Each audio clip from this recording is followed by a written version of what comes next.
rendre toute la gloire, Jésus. Pour te rendre toute la gloire, Jésus. Seigneur, nous reconnaissons qu'il n'y a point de Dieu comparable à toi. Jésus, nous reconnaissons qu'il n'y a point de Dieu semblable à toi.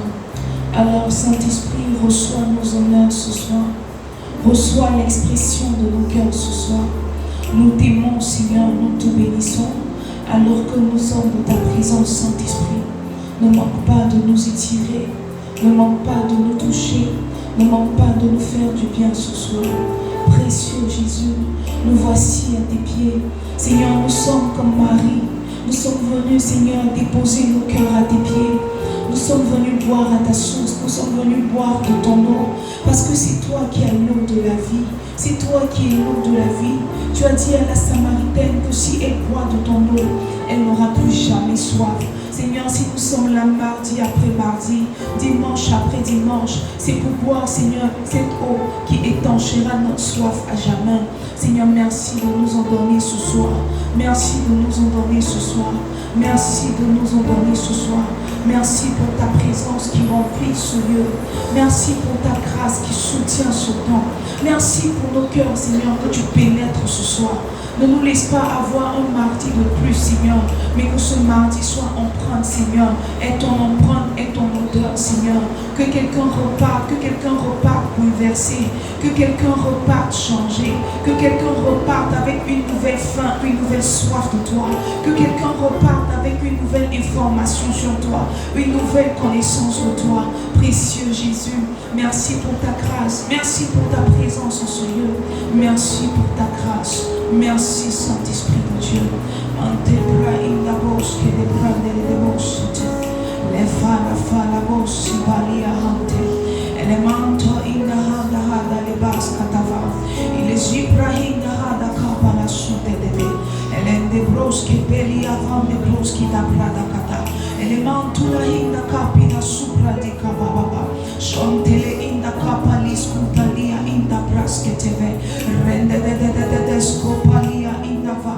Imanto inde l'escapalade. Le di la vila capria di bosca te prandica. Mantula inda cabala sopele de proskete. E le fia hande hada la bosca te va. Li prandica baba bosque pele de preskende. Saint-Esprit de Dieu, merci pour ta présence. Merci pour ta grâce.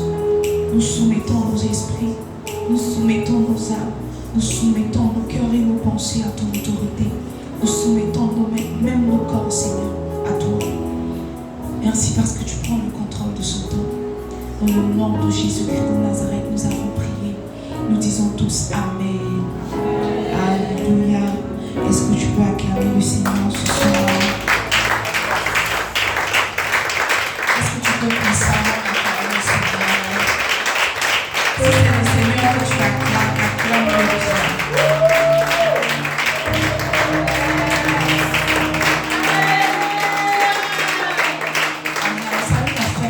Salut ton frère, salut ta soeur, et puis asseyez-vous dans la présence de Jésus. Alléluia. Alors, nous sommes là maintenant depuis, aujourd'hui de mardi. Nous avons entamé depuis le mardi dernier un puissant thème qui est augmente-nous la soif. Et je suis la première, n'est-ce pas, à être édifiée par ce thème. Je suis vraiment la première à être édifiée par le thème. Et vraiment depuis le début de cette semaine, depuis hier alors, depuis hier, Dieu ne cesse de me parler de la soif. Depuis hier, Dieu ne cesse d'ouvrir mes yeux sur beaucoup de choses. Au point où aujourd'hui, j'ai vraiment beaucoup de mal à produire un message à donner. Pas parce que je manquais de messages, mais parce que j'avais trop d'informations et je ne savais pas comment filtrer. Parce que vous voyez, tout ce que Dieu te dit n'est pas forcément ce que tu vas donner au peuple. Et on donne à manger en fonction de l'âge, on ne donne pas à manger en fonction de ce qu'on a.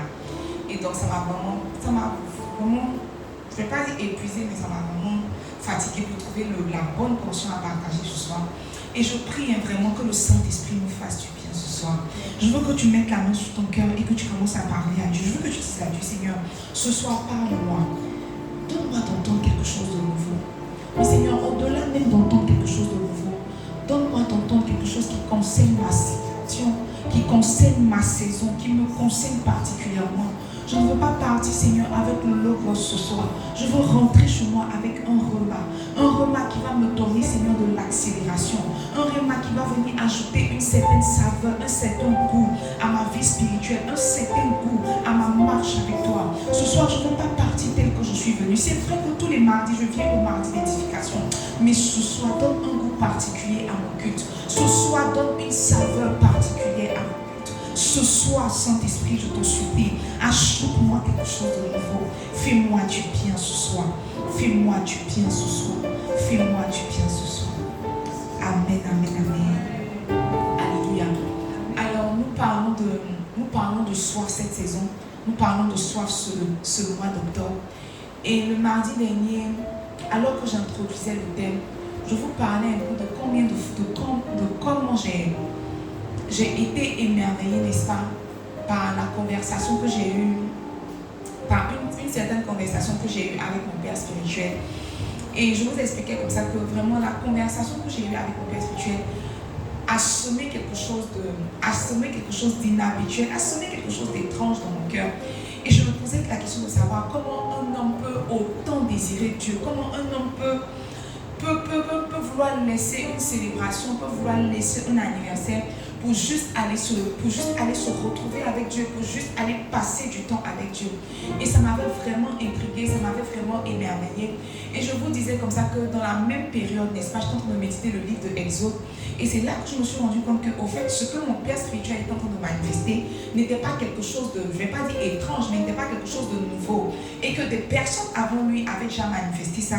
Et c'est là que nous sommes tombés, n'est-ce pas, sur la vie et plus ou moins le parcours de Moïse avec Dieu, avec, on va dire, si vous voulez, le Saint-Esprit, la marche de Moïse avec le Saint-Esprit, que nous avons commencé à étudier la semaine dernière. Alors, si tu n'étais pas la semaine dernière, bien sûr, tu peux aller retrouver le message sur YouTube.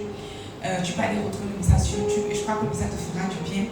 Et ce soir, je veux, puisqu'on s'est arrêté, on a dit que le cheminement, n'est-ce pas, de Moïse, non, la soif, le mystère de l'insatisfaction que Moïse était en train de manifester, qu'on a appelé la soif, n'est-ce pas? Je l'avais subdivisé en 4 phases. Et donc la première phase était la phase de la rencontre. On a dit que Moïse a rencontré Dieu sur la montagne, n'est-ce pas? Dieu a utilisé le buisson, n'est-ce pas, pour l'attirer et pour lui parler. Et on a constaté ensemble qu'au fait, la personne qui était apparue à Moïse, c'était un ange. Mais la personne qui a parlé à Moïse, c'était Dieu. Et on a conclu que Dieu avait pris la forme d'un ange, n'est-ce pas, pour se révéler à Moïse. Chemin faisant, ils ont avancé. Et Moïse a atteint un autre niveau, n'est-ce pas? Et donc Jésus l'a invité à aller sur la montagne. Mais cette fois-ci, à aller sur la montagne avec on va dire, son staff. Donc ils sont allés à la montagne, la Bible dit qu'ils ont mangé avec Dieu, ils étaient là avec Dieu. Et puis arrivé au moment, Dieu a dit à Moïse, je veux que tu fasses un pas de plus vers moi. Et c'est là que Moïse est allé avec son serviteur Josué. Et donc Moïse est resté dans la présence de Dieu. Il est resté là 6 jours et c'est au 7e jour, n'est-ce pas, que Dieu lui a parlé. Et de là, on a tiré certaines conclusions. Alors ce soir, je veux continuer parce que je voulais parler d'autre chose, mais si je n'avais pas achevé, on aurait eu un goût n'est-ce pas, un goût d'inachèvement. Et donc je veux terminer, n'est-ce pas, les 2 phases qui restent. Et si le temps nous le permet, n'est-ce pas, on va continuer notre message. Sinon, la semaine prochaine, je crois qu'on va parler proprement de soif. Dieu m'a beaucoup parlé. Hier, alors que j'étais dans la présence de Dieu, comme ça, hier comme ça, alors que j'étais dans la présence de Dieu, le Seigneur m'a dit une phrase qui m'a fait reconsidérer beaucoup de choses que je savais de lui. Par exemple, il m'a demandé, j'étais là comme ça, et puis il m'a demandé, est-ce que tu sais la raison pour laquelle vous faites de longues prières? Pour laquelle vous faites de longues prières. J'ai déjà enseigné sur les longues prières ici. J'ai dit qu'on priait longtemps ou pas. Tu n'étais pas là, non, attends,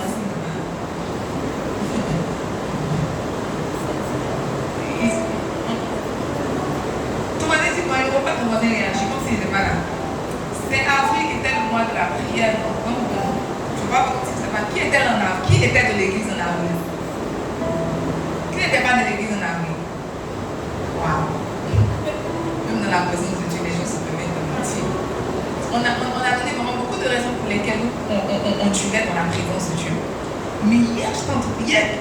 quand Dieu m'a demandé, est-ce que tu sais la raison pour laquelle je vous demande de passer beaucoup de temps dans ma présence?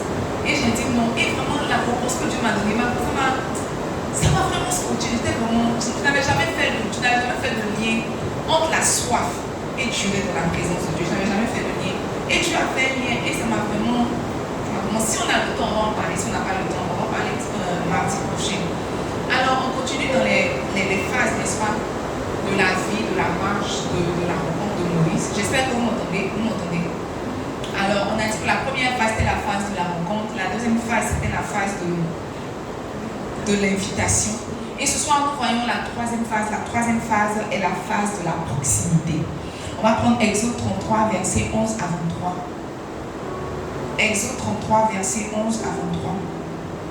La Bible nous dit: l'Éternel parlait avec Moïse face à face, comme un homme parle à son ami. Je prie que cette dimension soit ton partage au nom de Jésus.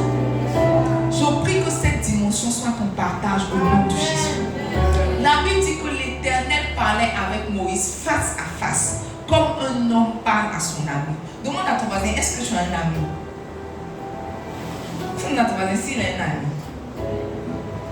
Et puis ton voisin dit qu'il a un ami. Demande-lui comment il parle à son ami. La Bible dit que quand l'Éternel parlait à Moïse, il lui parlait face à face, comme un homme parle à son ami. Puis, Moïse retournait au camp, mais son jeune serviteur Josué, fils de Nun, ne sortait pas du milieu de la tente.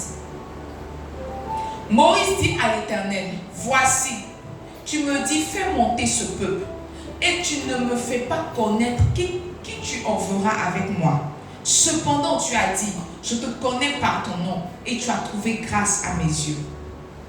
Maintenant, si j'ai trouvé grâce à tes yeux, fais-moi connaître tes voies, alors je te connaîtrai, et je trouverai encore grâce à tes yeux. Considère que cette nation est ton peuple. Verset 14. L'Éternel répondit: je marcherai moi-même avec toi, et je te donnerai du repos. Vous voyez, reviens, pardon. Vous voyez, si le livre de Moïse, le livre de Exode est un livre vraiment très étrange. Le livre d'Exode est un livre vraiment très étrange. Vraiment, quand tu lis Exode, il faut relire, faut relire pour comprendre. Parce que souvent, quand on lit là, c'est explicite, mais ce n'est pas compréhensible. Moïse dit à Dieu, en fait, il commence à faire son plaidoyer, tout et tout. Et puis il dit, en fait, je veux que tu marches avec toi, n'est-ce pas? Maintenant, l'Éternel répondit: je marcherai moi-même avec toi et je te donnerai du repos. Ça veut dire que tout ce temps-là, il ne marchait pas lui-même avec Moïse. C'est-à-dire que Moïse était assisté, Moïse était accompagné. Mais cette fois-ci, en fait, il ne marchait pas lui-même. Parce que quand il est en train de dire: je marcherai moi-même, c'est comme si, par exemple, on a des enfants, non? On a des enfants et puis chaque jour ton enfant va à l'école et puis ce jour il te demande qu'à un moment, aujourd'hui là, toi-même il faut m'accompagner à l'école. En fait, d'habitude il va à l'école, d'habitude tu pourvois une assistance pour l'accompagner à l'école. Mais cette fois-ci, l'enfant demande à ce que toi-même, ta personne l'accompagne. Et c'est exactement ce qui se passait avec Moïse. Et puis maintenant Dieu répond à Moïse que cette fois-ci, moi-même je vais marcher avec toi et je vais te donner du repos. Ça veut dire que quand Dieu marche avec toi, tu as du repos. Tout ce que tu fais et dans lequel tu ne rencontres pas le repos, ça veut dire que Dieu n'a pas encore marché avec toi. Si ton foyer ne te donne pas du repos, ça veut dire que Dieu ne s'est pas encore assis dedans. Peut-être qu'il a envoyé un ange pour vous aider, mais lui-même n'est pas encore rentré dans le match. Parce qu'il dit: je marcherai moi-même avec toi et je te donnerai du repos. Verset 15. Moïse lui dit: si tu ne marches pas toi-même avec nous, ne nous fais point partie d'ici. En fait, Moïse avait commencé à comprendre plus ou moins, je ne vais pas dire le jeu de Dieu, mais il avait plus ou moins commencé à comprendre le langage de Dieu.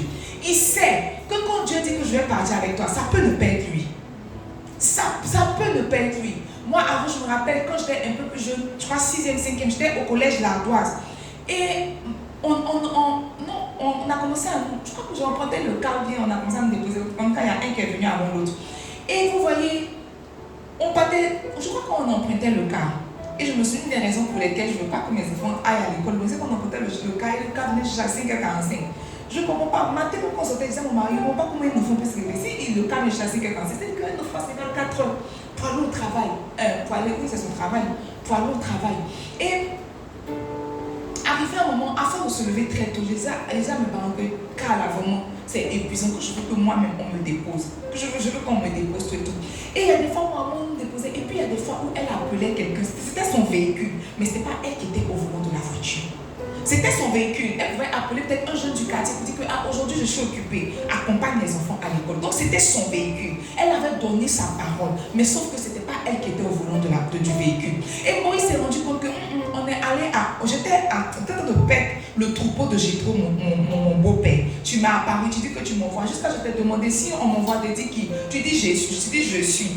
Déjà, ce n'était pas toi, c'était d'abord ton ange. Tu nous as fait monter sur la montagne, on a mangé ensemble. On mange, déjà, c'était pas toi encore avec qui on a mangé. Tu nous fais appeler, on s'en va encore, où je suis dans ta présence, je suis restée 6 jours, c'est ta voix que j'ai entendue, avec une petite nuée.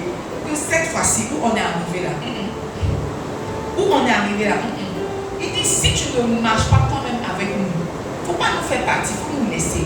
C'est comme si Moïse est en train de dire à Dieu, je suis fatigué des anges. Je suis fatiguée d'être accompagnée. Ce que je désire actuellement, c'est toi. En fait, je ne désire pas être accompagnée. Je ne désire pas autre chose. Ce que je désire, c'est toi. En fait, ce que je veux relever, c'est que quand nous sommes en train de prier et que nous sommes en train de dire à Dieu, j'ai soif, j'ai soif, j'ai soif. Est-ce que tu as soif de Dieu ou bien tu as soif de tout ce qui concerne Dieu?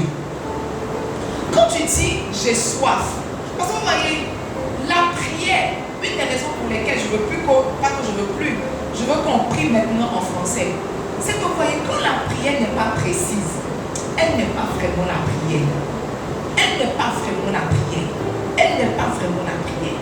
Moi, il dit que, moi je suis fatiguée de l'assistance angélique. C'est vrai. Regardez, l'assistance angélique fait des merveilles. C'est avec l'assistance angélique que la mer s'est divisée en deux. Ce n'est pas un petit exploit. Diviser une mer en deux, ce n'est pas un petit exploit. C'est avec l'assistance angélique que les 10 plaies ont été relâchées en Égypte. Ce n'est pas une petite assistance. Moïse savait que, au fait, je sais que si je suis accompagnée, je vais y arriver. Mais ce que je désire, ce n'est pas un accompagnement, c'est toi que je veux découvrir. En fait, c'est ta personne. Je ne veux pas tout ce qui concerne ton royaume. Parce que souvent, quand les gens disent que j'ai soif de toi, en réalité, ils ont soif d'onction. Ils n'ont pas soif de la personne de Dieu.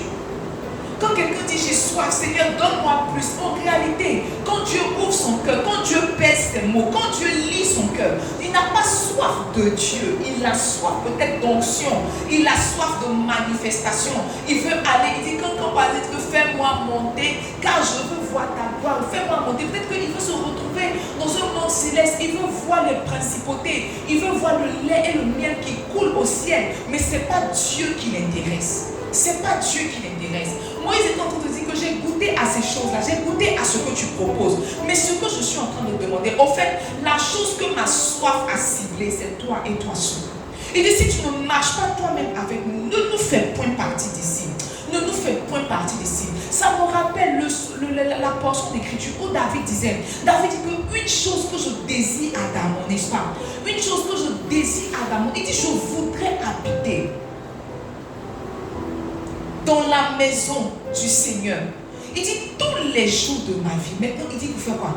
Pour admirer et contempler sa bonté. En fait, le désir du cœur de David, c'était de rester dans la présence de Dieu. Mais pas pour demander à Dieu. Pas pour venir exposer ses faiblesses à Dieu. Pas pour demander de l'onction à Dieu. Tout ce qu'il voulait, c'était demeurer dans la présence de Dieu. Pour faire quoi? Pour juste le contempler et l'admirer. Quand tu es en train de dire à Dieu, j'ai soif de toi, augmente ma soif. C'est augmente ma soif de quoi? Ma soif d'onction, ma soif de spectaculaire, ma soif de don, ma soif de vertu, ou ma soif de toi et toi seul. Ou ma soif de toi et toi seul.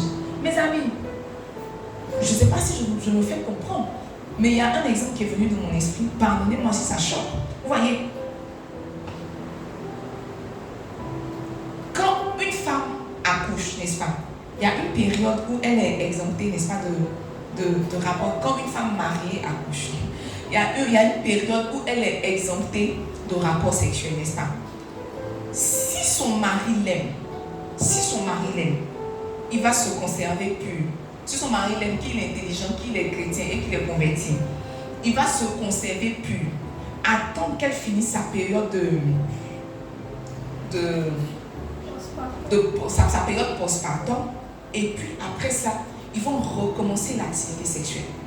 Mais si son mari est esclave de sexualité, il va aller coucher ailleurs, n'est-ce pas?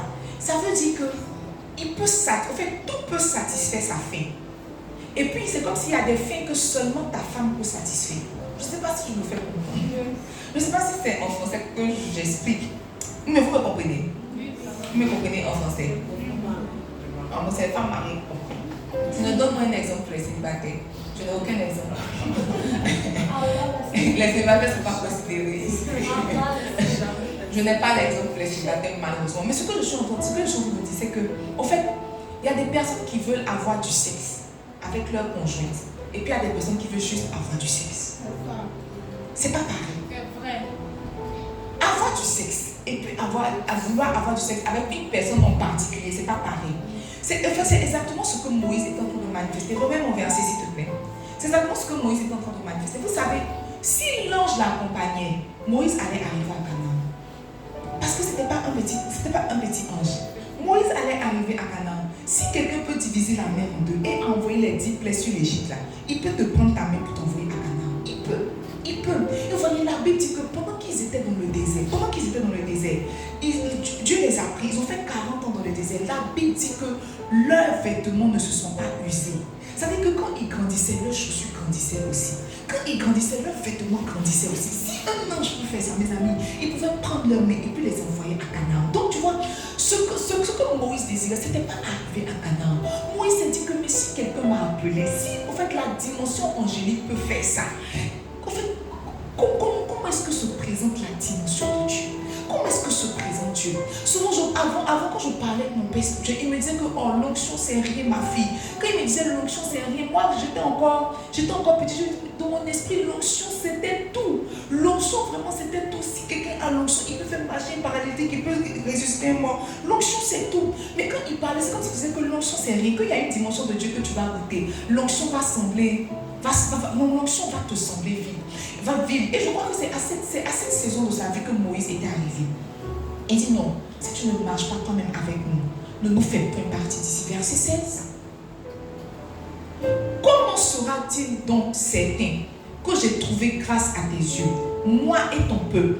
Ne sera-ce pas quand tu marcheras avec nous et quand nous serons distingués, moi et ton peuple, de tous les peuples qui sont sur la face de la terre? Verset 17. L'Éternel dit à Moïse, je ferai ce que tu me demandes, car tu as trouvé grâce à mes yeux, et je te connais par ton nom. Verset 18. Moïse dit, fais-moi voir ta gloire. Parce que vous voyez, il y a un point d'exclamation. C'est-à-dire que depuis on t'est parlé, ce qu'il dit, tu ne comprends pas. Fais-moi voir ta gloire. Ce que je veux là, c'est toi. Fais-moi voir ta gloire. Verset 19. L'Éternel répondit, je ferai passer devant toi toute ma bonté et je proclamerai devant toi le nom de l'Éternel. Je fais grâce à qui je fais grâce et miséricorde à qui je fais miséricorde. L'Éternel dit, tu ne pourras pas voir ma face, car l'homme ne peut me voir et vivre. L'Éternel dit, voici un lieu près de moi, tu te tiendras sur le rocher. Quand ma gloire passera, je te mettrai dans un creux du rocher et je te couvrirai de ma main jusqu'à ce que j'ai passé. Et lorsque je retournerai ma main, tu me verras par derrière, mais ma face ne pourra pas être vue. Moïse dit, fais-moi voir ta gloire. Dieu dit que, je comprends ce que tu demandes, mais ce que tu es en train de me demander, c'est impossible. C'est seulement les morts qui peuvent me voir. Tu veux voir ma face, c'est vrai. Peut-être que tu n'es plus satisfait de la dimension angélique. Peut-être que tu n'es plus satisfait des signes, des prodiges qui se font. Mais ce que tu es en train de me demander là, c'est au-delà de toi. Tous ceux qui me voient doivent mourir. Sinon, ce ne sont que ceux qui sont morts qui peuvent me voir. Je veux que tu demandes doucement à ton voisin, veux-tu voir la gloire de Dieu? Cette fois-ci, pour que tu exiges une réponse, demande-lui, veux-tu voir la gloire de Dieu? Demande-lui, veux-tu voir la gloire de Dieu? Ton voisin dit quoi? Donne-lui une petite réponse. Dis-lui meurs. Dis-lui meurs. Dis-lui meurs. Dis-lui bien meurs. Dis-lui meurs. Vous voyez, quand je suis en train de méditer cette portion d'écriture, je me suis rendu compte qu'il y a beaucoup de choses que nous demandons à Dieu, mais que nous-mêmes, que nous ne comprenons pas, mais que nous n'évaluons pas les tenants et les aboutissants. Moïse dit à Dieu, je veux voir ta face. En fait, il n'avait pas compris que le fait que Dieu ait envoyé un ange, c'était pour lui-même le protéger. Parce que si Dieu venait lui-même, Moïse allait mourir. Il dit, ce sont seulement les morts qui peuvent me voir. La Bible dit que la voix de l'Éternel fait enfanter les biches. La voix de l'Éternel fait trembler le désert ou le tonnerre. Le tonnerre, le désert. Vous ne m'expliquez pas? Le quoi?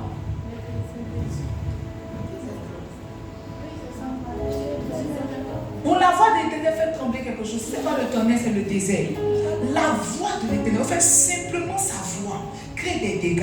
Maintenant, Moïse dit que moi, je suis fatigué de la voix. Maintenant, je veux te voir.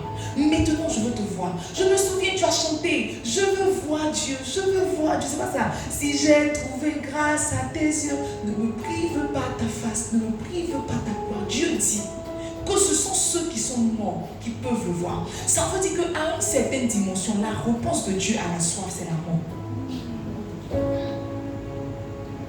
À une certaine dimension, la réponse de Dieu à la soif, c'est la mort. Vous voyez, le dimanche, Madame C était en train de me dire que elle sent pas Dieu. Elle sent pas Dieu, elle voit pas Dieu. Elle ne sent pas Dieu, elle ne voit pas Dieu. Mais vous voyez, quand elle me posait la question, j'étais en train de rire intérieurement. Parce que dans la même semaine, je disais à Dieu, mais je ne te sens plus. Donc quand elle a posé la question, j'ai commencé à rire intérieurement. Je dis, ah Seigneur, est-ce que c'est une coupure générale? Parce qu'avant elle, il y a une soeur qui m'avait écrit pour dire qu'elle est vide, elle ne sent plus Dieu. Une autre m'avait écrit, je dis, mais attends, si 4 personnes ne sentent plus Dieu, ça veut dire que tu es parti de l'église et tu es toujours là. Et c'est la question que j'ai posée à Dieu le samedi. Et puis le dimanche, il y a une manifestation. J'ai dit que si tu es là, au moins on n'a pas te voir. Parce qu'on ne te sent pas. Je ne sais pas pour toi. Parce qu'on ne te sent pas. Samedi, on entend de prier, je ne sentais tellement pas Dieu. Je suis montée dans je suis laissé le temps, je suis allée dans le bureau pour chercher Dieu pour moi. Parce qu'il me met vers la droite, il n'était pas là. Vers ici, il n'était pas là. Vers là, il n'était pas là. Mais s'il n'était pas là, il est où? Je suis montée dans le bureau.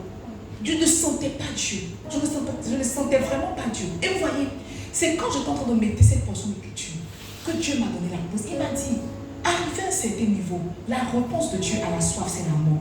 C'est comme si quand tu commences à sentir que tout commence à mourir, sinon quand tu sens que tout commence à mourir, c'est que tu as atteint un certain niveau de soif. Il dit, regarde, personne ne peut me voir et vivre. Ça veut dire qu'il y a...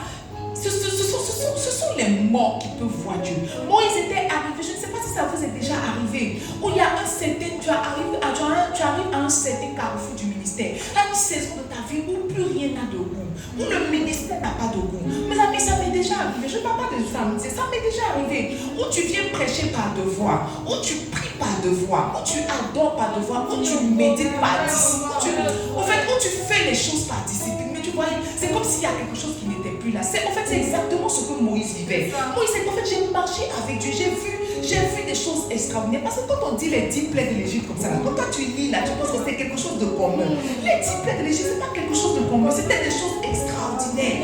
En fait, quelqu'un qui vient de se convertir comme ça, qui voit son bâton se transformer en serpent, qui voit que son serpent avale. Et puis quand il demande à Dieu, Dieu dit que mets ta main dans ton blouson, il met sa main, ça sort la lèvre, il le met, la lèvre s'en va. Il voit que le bâton de Aaron fleurit. Vous voyez, il a assisté les manifestations, il a vu des manifestations. Vous voyez, il y a beaucoup de choses de Dieu qu'on a vues. Mes amis, je vous disais ici qu'on a si, je ne sais pas si on a prophétisé sur vos vies, mais moi, si c'est prophétie, toi tu n'es jamais tombé. Pourquoi quand il a commencé à faire église, il a payé chaises rouges? C'est parce que je connais la puissance des chaises blanches. C'est parce que je connais la puissance. Toi, tu penses que tu es tombé. Toi, tu n'es jamais tombé dans le programme. Toi, déjà, je dis, moi, je partais faire programme à l'hôtel communal. Quand j'entends, il y a un homme de Dieu qui est bon. Je monte à l'hôtel communal. Je me souviens une fois, j'étais à l'esplanade, je n'avais pas eu place dans la salle. L'onction m'a pris à l'esplanade, ça m'a pris que pour m'envoyer devant la chair du monsieur. Mes amis, ils ont prophétisé sur moi. Et c'est la prophétie, ils ont prophétisé sur moi.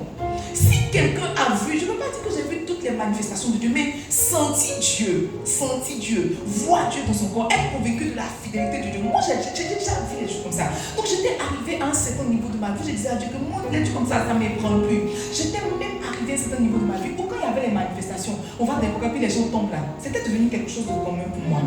Oui.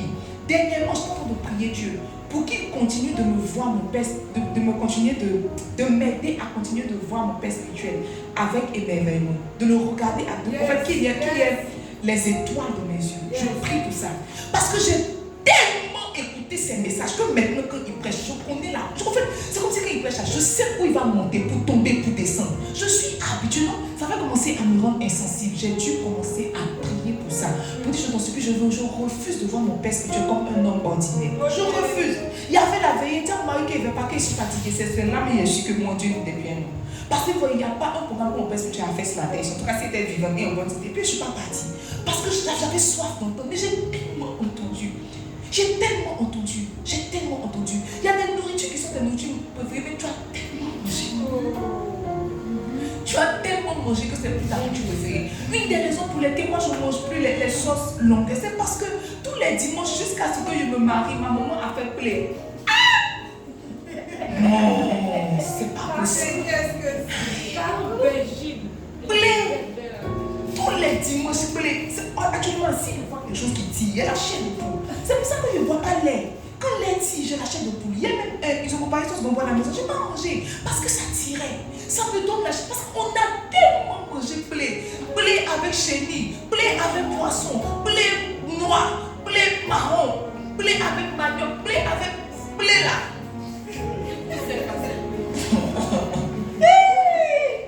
Béni soit le Dieu de ma maman.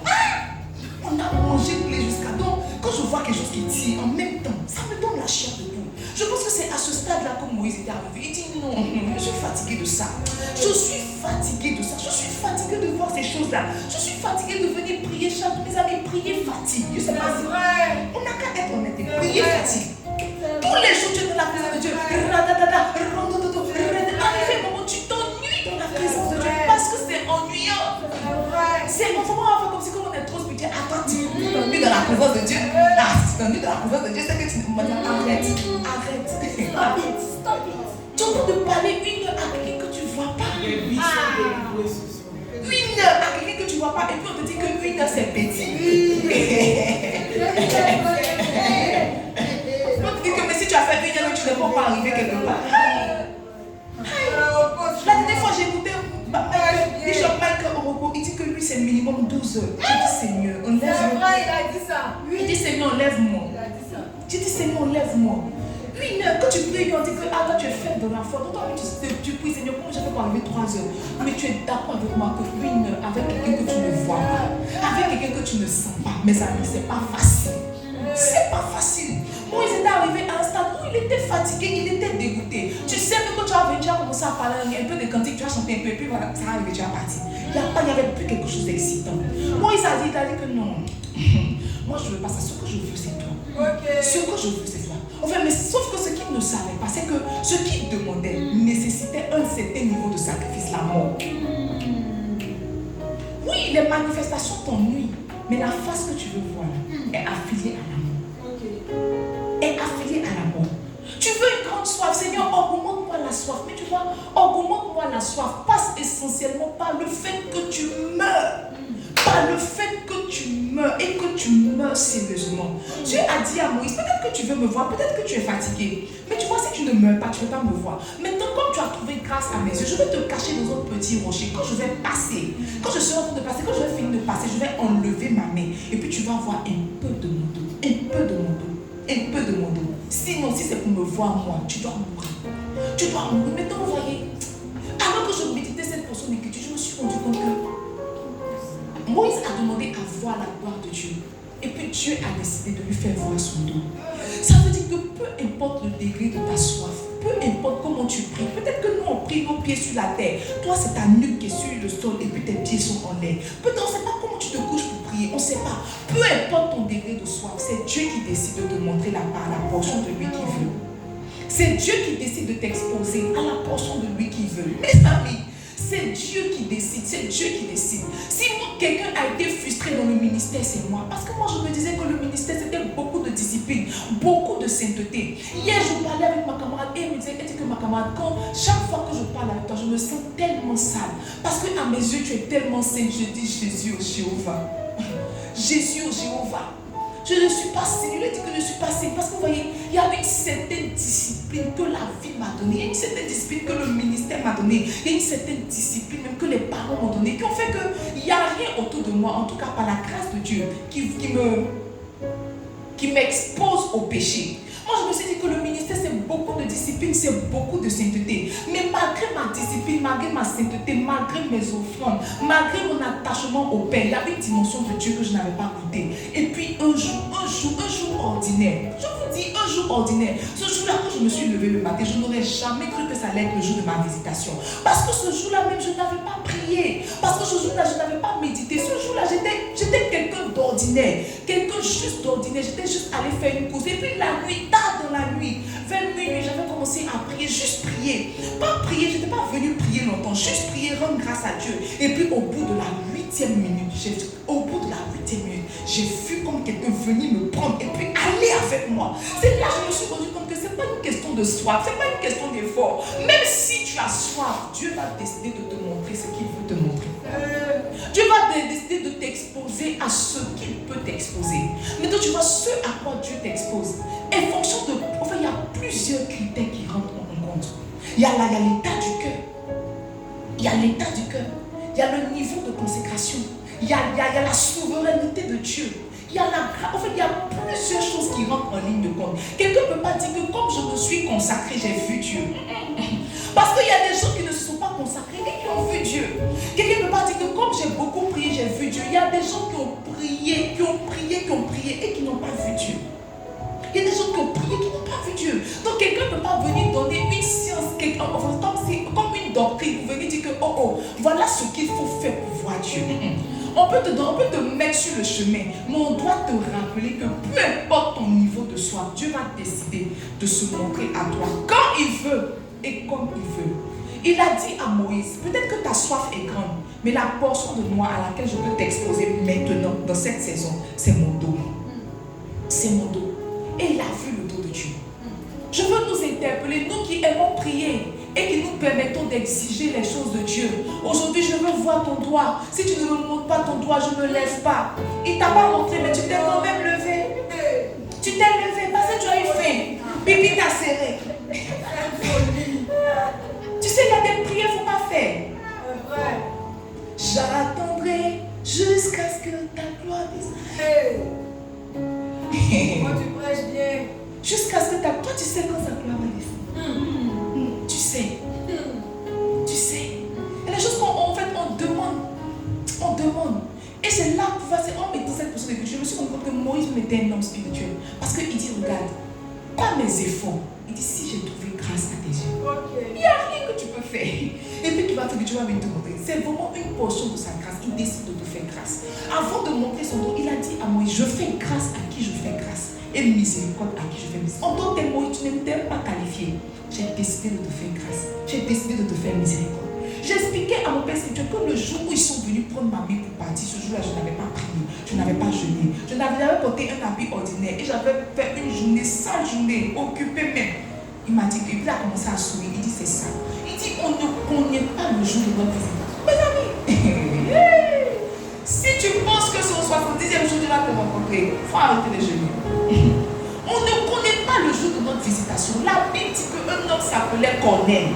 Quand l'ange est venu, il dit tes aumônes et tes prières sont montées vers le ciel. Mais ce n'était pas le jour, ce n'était pas sa première aumône, ce n'était pas sa première prière. C'est comme s'il y a un bocal dans le spirituel que tu es censé remplir. Une fois que c'est rempli, ça pète. Si c'est pas encore rempli, mes amis, tu as soif, tu pleures, tu te traînes, ça ne va pas faire. Ça ne va pas faire. Il dit si j'ai trouvé grâce à tes yeux, montre-moi ta face. Il dit bon, prends mon dos. Prends mon dos. Peu importe, on est en train de prier, Seigneur, augmente pour la soif. Même si Dieu te donnait une soif comme la Bible, s'il n'a pas décidé de se montrer à toi, il ne va pas se montrer à toi. Il ne va pas se montrer à toi. Dis à ton frère, c'est une question de grâce. C'est une question de grâce. C'est une question de grâce. Dans la phase de la proximité, j'ai réalisé, oh mes amis, j'ai réalisé que la phase de la proximité est la phase la plus importante. À mon sens, c'est la phase la plus importante. Parce que c'est dans la phase de la proximité qu'on rencontre on est censé révéler. Parce que tu vois, quand tu dis à Dieu, j'ai soif de toi là, j'ai soif de toi, je veux te voir. En fait, la portion de Dieu, sinon la dimension de Dieu à laquelle il va t'exposer, c'est la dimension de Dieu que tu es censé révéler au monde et aux autres. Je ne sais pas si je me fais comprendre.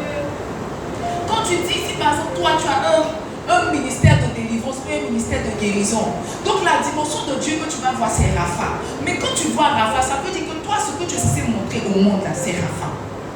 C'est Rapha. C'est dans la proximité que tu découvres le Dieu. Sinon, le Dieu que tu dois faire découvrir aux autres. Donne-moi Exode 34, n'est-ce pas? Donne-moi Exode 34. Je veux qu'on lise versets 5 à 9. Dieu lui a dit. Je vais te montrer, n'est-ce pas? Je vais te montrer mon dos. Et l'Éternel descendit dans une nuée, se tint là auprès de lui et proclama le nom de l'Éternel. Allons. Et l'Éternel passa devant lui et s'écria. Donc c'est Dieu qui passe devant Moïse maintenant, parce qu'il a expliqué le chemin à Moïse. Je vais passer, je vais mettre ma main sur toi. Maintenant quand je serai presque arrivé, je vais enlever ma main, tu vas voir mon dos, et puis ça c'est bon pour toi. Donc la Bible dit que l'Éternel passa devant lui et s'écria. C'est l'Éternel qui s'écria, c'est pas Moïse. Éternel, Éternel, Dieu miséricordieux et compatissant, lent à la colère et riche en bonté et en fidélité. Allons. Qui conserve son amour jusqu'à 1000 générations, qui pardonne l'iniquité, la rébellion et le péché, mais qui ne tient point le coupable pour innocent, et qui punit l'iniquité des pères sur les enfants, et sur les enfants des enfants, jusqu'à la 3e et la 4e génération. Aussitôt, Moïse s'inclina à terre et se prosterna. Il dit, Seigneur, si j'ai trouvé grâce à tes yeux, que le Seigneur marche au milieu de nous, car c'est un peuple au cou raide. Pardonne nos iniquités et nos péchés, et prends-nous pour ta possession. Amen. Moïse dit à Dieu, je veux voir ta gloire. Dieu dit, d'accord, je vais passer, tu vas voir mon dos. Sauf que quand Dieu est en train de passer, il ne passe pas pour passer. La Bible dit que pendant qu'il est en train de passer, lui-même il écrit, l'Éternel, Éternel, bon Dieu miséricordieux, compatissant, lent à la colère, riche en bonté et en fidélité. Dieu lui-même commence à faire son atalakou. Dieu lui-même commence à se présenter à Moïse. Il dit à Moïse, en fait, quand il est en train de passer, il est en train de dire à Moïse que ce que tu vois de moi, ce que toi tu vois de moi, c'est la partie de moi qui est bonne, qui est miséricordieux, qui est compatissant, qui est lent à la colère, qui est riche en bonté. C'est comme si c'est la portion de Dieu que Moïse a vue. Donc c'est la portion de Dieu que Moïse devait révéler au peuple d'Israël. Sauf que, souvenons-nous, dans Nombre, la Bible nous dit que Dieu dit à Moïse, parle au rocher. Moïse est fâché, il frappe le rocher, Moïse meurt. En fait, c'est comme si la course de Moïse s'arrête là. Pourquoi? Parce que le Dieu qui s'est révélé à nous, lui a dit que lui il est miséricordieux, que lui il est compatissant, que lui il est lent à la colère. Je me suis révélé à toi. C'est la dimension de moi que tu étais censé montrer au peuple. À quel moment toi qui deviens plus colérique que moi, Dieu? À quel moment toi tu deviens plus colérique que moi, Dieu? Ton chemin s'arrête là. Moïse a fait beaucoup d'erreurs. Quand vous regardez dans la Bible, Moïse a fait beaucoup d'erreurs. David a fait des erreurs. Sauf que David n'avait pas vu Dieu comme Moïse avait vu Dieu. Donc tu vois, quand tu te dis, oh, augmente-moi la soif, tu es en train de t'exposer à un cheminement où il n'y a pas de retour. Seigneur, je veux te voir. Il dit, il n'y a pas de souci. Peut-être que tu peux avoir ma face, mais tu vas avoir mon dos. Mais pendant que je suis en train de te passer, je te donne des informations de moi. Quand tu es dans la présence de Dieu, que Dieu te dit, je suis Rapha, je suis Rapha, je suis Rapha. Quand tu prends ta main, ta main, tu te lèves le matin, tu t'en vas. Et puis tu es malade quand tu t'assois. Ne me laisse pas tomber. Toi, tu ne vas pas aller où on s'en va. Tu ne vas pas aller. Le chemin de Moïse s'est arrêté là. Parce que vous voyez, la dimension de Dieu à laquelle tu goûtes, c'est la dimension que tu dois révéler à tes pères. Il lui a dit, quand je suis en train de passer, c'est parce que tu as trouvé grâce à mes yeux que je t'ai fait voir mon dos. Donc je me présente à toi. Parce que la première fois que Moïse a demandé, je m'en vais là, qui m'envoie? Il lui a dit quoi? Faut dire je suis. Ça veut dire qu'il ne s'était pas encore présenté à Moïse. Il lui a donné un nom général. Mais cette fois-ci, puisqu'on est monté dans l'intimité, puisqu'on a atteint une certaine dimension, je veux me révéler à toi tel que je suis. Je veux me révéler à toi selon ta destinée, selon ce pourquoi je t'ai envoyé sur la terre. Je me révèle à toi, je te dis que je suis miséricordieux. Je te dis que je suis lent à la colère. Je te dis que je suis riche en bonté. Et toi, le peuple des t'énerve, je te dis de parler, toi tu frappes, toi tu es rapide à la colère, toi tu n'es pas miséricordieux, tu t'arrêtes là. Tu t'arrêtes là. Quand tu es en train de dire Seigneur, augmente-moi la soif, augmente-moi la soif, c'est une bonne chose parce que ça va te permettre de rencontrer le Dieu de ton appel. Parce que tous les dieux que tu rencontres en chemin ne sont pas tes dieux. Je te dis la vérité. Au début, tu peux rencontrer le Dieu de la conversion. C'était pour que tu te convertisses. Tu peux rencontrer peut-être le Dieu du jeûne. C'était pour que tu aies une vie de jeûne. Le Dieu de la prière. Tu sais pour avoir une vie de prière. Et puis, il y a un moment où tu vas rencontrer le Dieu de ta spécificité. Le Dieu de ton appel. Quand les gens s'asseyent et puis disent le Dieu de mon appel là, c'est pas notre Dieu général là. C'est le Dieu de son appel. Ça veut dire que Dieu lui a dit son appel. Il sait ce sur quoi il coule. Mon pasteur m'a dit, il a commencé le ministère quand il était au CM2. C'est il y a 3 ou 4 ans de cela qu'il a découvert que lui, il a un appel pour les pasteurs. Donc c'est-à-dire que c'est chemin faisant qu'il a découvert le Dieu de son appel. Le jour où mon pasteur s'assoit pour dire que les pasteurs l'énervent et le fatiguent, qui fait plus à son chemin s'arrête. Parce que tant que tu n'as pas encore découvert le Dieu de ta spécificité, tu peux faire ce que tu veux, mais une fois que tu le découvres, il a dit que la mort est attachée au fait que tu le vois. La mort est attachée. Il dit, moi j'ai dit, je suis monté. Et c'est lui-même qui a commencé à crier. Éternel, éternel, c'est Dieu lui-même qui a commencé à se proclamer. C'est lui-même qui a commencé à se proclamer. Mes amis, on veut voir Dieu. Moi plus que toi.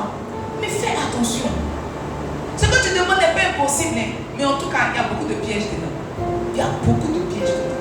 Il y a beaucoup de pièges dedans. La Bible dit que Ésaïe était prophète. Ésaïe était prophète. Ésaïe 1, 2, 3, 4, 5, 6. Au 6e verset, il dit l'année de la mort du roi Osias, je vis Dieu. Tout ce temps qu'il prophétisait de la part de l'Éternel. Sauf qu'il n'avait pas encore goûté au Dieu de sa spécificité. La Bible dit que quand il dit qu'il a vu Dieu, quand il a vu, c'est pas un chérubin bien quoi. Un ange. Vous ne méditez pas aussi, on peut vous donner la pêche, on peut vous donner la parole, mais on ne voit pas. Il a vu et puis la Bible dit que l'ange a pris la braise pour purifier ses lèvres. C'est là qu'il a entendu la voix de Dieu lui demander qui enverrai-je, qui marchera pour nous. Ça veut dire que tout ce temps Ésaïe marchait. Ça veut dire que tout ce temps Ésaïe était envoyé, mais il n'était pas encore envoyé pour la cause de Dieu. Tout ce que nous sommes en train de faire là, c'est pour un Dieu général. Mais tu n'as pas encore découvert le Dieu de ton appel. Quand lui a demandé qui m'envoie, il faut dire je suis. Si c'est M. Thomas qui te demande, il dit je suis, M. Thomas va prendre quelque chose pour coller à je suis Rafa. Si c'est elle qui m'envoie, je suis, j'irai. Chacun n'a qu'à coller je suis là à quelque chose à son je suis. Mais une fois que je me révèle à toi tel que je suis, tu n'as plus le droit. Tu n'as plus le droit. Souvent on s'assoit, on se demande, ah, mais David a fait plus d'erreurs que Moïse. Pourquoi David n'a pas été tapé? David n'a pas dit fais-moi voir ta voix. David n'a pas dit ça. Donc tu vois le niveau des demandes que tu es en train de faire. Les demandes que tu es en train de faire. Je veux te voir. Fais-moi quelque chose. Oui, je veux monter. Fais-moi monter. Je veux être comme Jean. Je veux être élevé. Je veux voir le 3e ciel, le 4e ciel. Oh mes amis. Il y a un piège dedans. Il y a un piège dedans. Il y a un piège dedans. Il y a un piège. On admet tous le ministère de l'apôtre Paul. L'apôtre Paul dit qu'un ange de Satan a mis quelque chose dans sa chair. Il a prié, Éternel, délivre-moi. Il a dit que non, ma grâce te suffit. Parce que vous voyez, c'était une manière pour Dieu de le garder mort. De le garder mort à cause de l'excellence des révélations qu'il avait, de le garder mort. Peut-être que pour toi, ça ne sera pas la mort physique, mais tu vois, il y a quelque chose que Dieu va déposer dans ta vie, comme la mort, comme le feu. Arrivé au moment, il va allumer, ça va te rappeler que tu es humain. À un moment, ça va s'éteindre, te laisser souffler. Sauf que ça ne va jamais te quitter. Ça ne va jamais te quitter. Ça ne va jamais te quitter. Donc si quand tu es en train de dire, oh, montre-moi la soif, Seigneur, je veux te voir, il faut savoir que les demandes que tu es en train de faire là, aux demandes sont attachées la mort, aux demandes sont attachées le mystère de l'écharpe. Tous ceux qui voient Dieu ont une écharpe dans la chair. Tous ceux qui voient Dieu ont une écharpe dans la chair. Une écharpe dans la chair. Pour te rappeler que, tu peux me voir, mais mon ami, tu restes ici. Ont une écharpe dans la chair. Une écharpe dans la chair. Il y a quelque chose dans ta vie qui va toujours s'enflammer et qui ne va jamais finir. Jamais finir. Paul est mort avec son écharpe. Vous voyez, c'est étrange. La Bible dit qu'une vipère l'a mordu. Paul a secoué sa main comme ça. Le venin ne l'a pas tué. Mais quand il s'est agi de l'écharpe, Dieu a dit que non, l'écharpe va rester. Et puis il est mort avec son écharpe. Il est mort avec son écharpe. Il y a une douleur, il y a un pieu que Dieu a mis, que Dieu va mettre dans ton cœur. De temps en temps, il va tourner le pied là.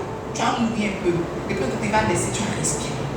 Quand Simeon a vu Marie, il dit, ah, tu entends des rires, tu es venu consacrer l'enfant. Sache que une épée te transpercera le cœur. Actuellement, tu ris, tu es la maman du Messie. Mais une épée te transpercera le cœur. Quand tu entends dire, Seigneur, je veux te voir, Seigneur, je veux te voir. Dieu même veut se faire voir. Sauf que l'épée qui va te déposer dans ton cœur va te rappeler que, chaque fois que ça va te retourner, tu vas te rappeler de ton côté. Je veux voir Dieu. Je veux voir Dieu. Quand tu es en train de demander, Seigneur, augmente-moi la soif, je veux que tu prennes conscience de ce que tu demandes. Tu n'es pas en train de demander la soif de l'homme. Tu es en train de demander la soif de Dieu. Et Dieu n'est pas un enfant. Dieu est Dieu. Dieu. Ce que tu demandes, au fait, peut-être que tu ne réalises pas. Tu dis que tu veux voir Dieu qui a fondé la terre avec sa parole. Tu dis que tu veux voir Dieu qui est mort à la croix et ressuscité. Tu dis que tu veux voir Dieu. C'est lui que tu veux voir. Il faut savoir qu'il y a des implications, il y a des exigences, il y a des retombées. Tu ne peux pas voir Dieu comme si tu es en train de regarder la télé. Ça ne passe pas comme ça. Ceux qui voient Dieu sont morts. Dis à ton frère la mort. Dis à ton frère la mort. Normalement, chaque rencontre que tu as avec Dieu doit te laisser une nouvelle information sur Dieu. Normalement. Chaque rencontre que tu as avec Dieu doit te laisser une nouvelle information sur Dieu. Si depuis toutes ces années à toi, tout ce que tu sais, c'est le Dieu qui lave nos péchés, tu n'as pas encore rencontré. Toi, tu es resté à la croix. Hey, il reste 8 minutes. Waouh. Ça aussi, c'est un fait. Ne pas vous laisser aller sous la pluie et que vous tombez malade. Tu peux continuer. C'est pour vous aider. La quatrième phase, n'est-ce pas? C'est la phase de la transformation. Dis à ton frère la transformation. Dis-lui la transformation. Exode 34, verset 28 à 35. Exode 34, 28 à 35. Moïse fut là avec l'Éternel 40 jours et 40 nuits. Il ne mangea point de pain, il ne but point d'eau. Et l'Éternel écrivit sur les tables les paroles de l'alliance, les 10 paroles. Moïse descendit de la montagne de Sinaï, ayant les 2 tables du témoignage dans sa main, en descendant de la montagne. Oh Jésus, il ne savait pas que la peau de son visage rayonnait parce qu'il avait parlé avec l'Éternel. Il ne savait pas que la peau de son visage rayonnait parce qu'il avait parlé avec l'Éternel.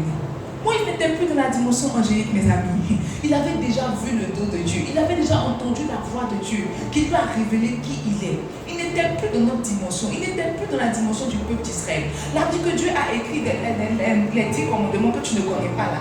De ses doigts sur les tables, il les a écrits. Et puis Moïse est descendu de la montagne avec. Sauf que Moïse s'est dit que peut-être quand je descends là, c'est comme toutes les autres fois.